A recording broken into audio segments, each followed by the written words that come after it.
perhaps miraculous news. Word that people are alive and emerging from the Mariupol theater that was hit and more or less flattened by a Russian strike. This theater was being used as a bomb shelter, and there was concern that perhaps hundreds of people were trapped inside. Now, before the bombing, you can see the satellite image we've been showing you. The word children clearly written in the ground in two locations in Russians. This was a message: there are civilians in this building.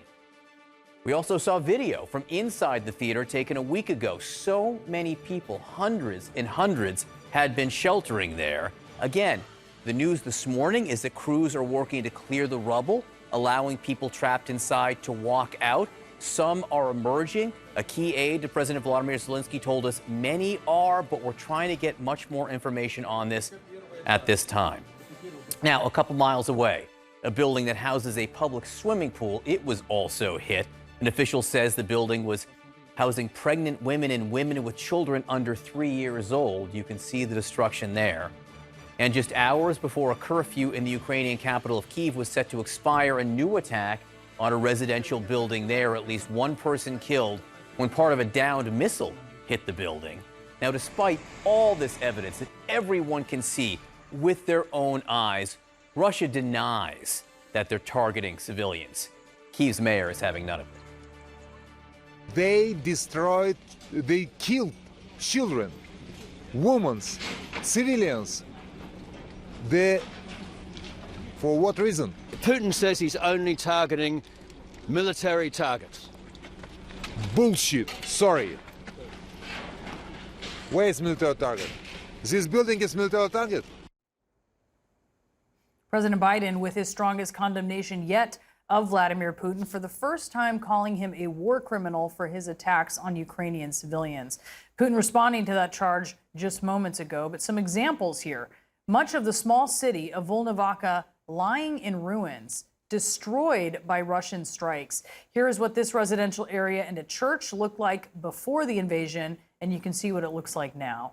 And then this is just a neighborhood. You see the roundabout there surrounded by homes and buildings.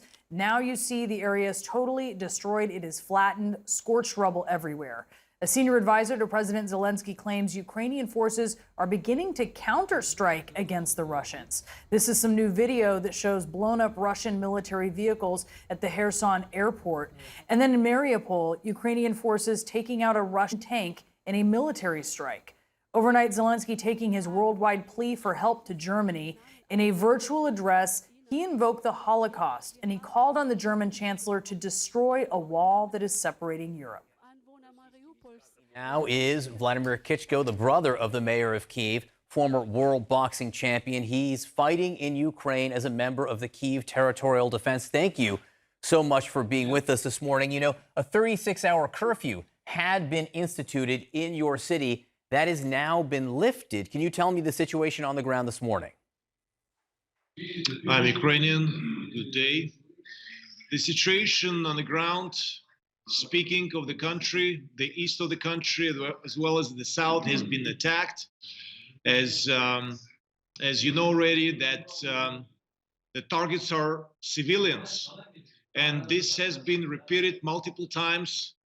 That such cities, Bucha, Gostomel, Fastiv, that are satellite cities of the capital of Ukraine, city of Kyiv, they've been destroyed.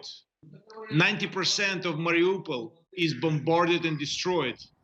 Just luckily, the theater where up to 1,000 children and innocent were in the building was destroyed, but they were underground, so they survived. That was luck. But the targets of the Russian army are civilians. This is genocide of Ukrainian population. Those rockets and bullets are flying into and destroying not just the infrastructure of the country, but killing the innocent.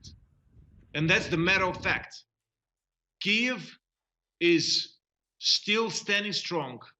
The Russian army is trying to circle the city. They're having no success.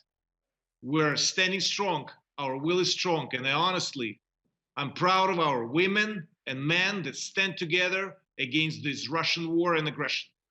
We can see right here the Russian forces trying to encircle the city of Kyiv from all these directions, but it's largely been this situation for a few days. We have word from some Ukrainian officials that the Ukrainian forces have launched a counteroffensive against the Russians. What can you tell us about that? There is a lot of planning. I'm not a military man with office behind me, so I cannot make official statements what have been done. But eventually, Russian boots and Russian equipment need to leave our territory, our sovereignty of our country, and just leave the country. Eventually, it's going to happen.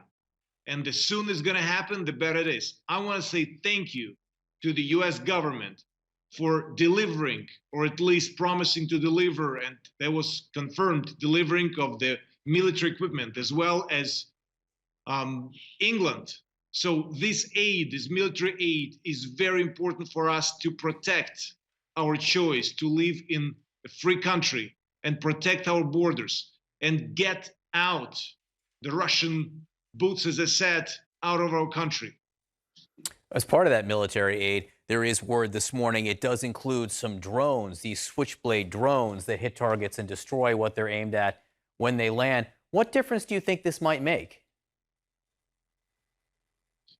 We'll see what difference it's going to make.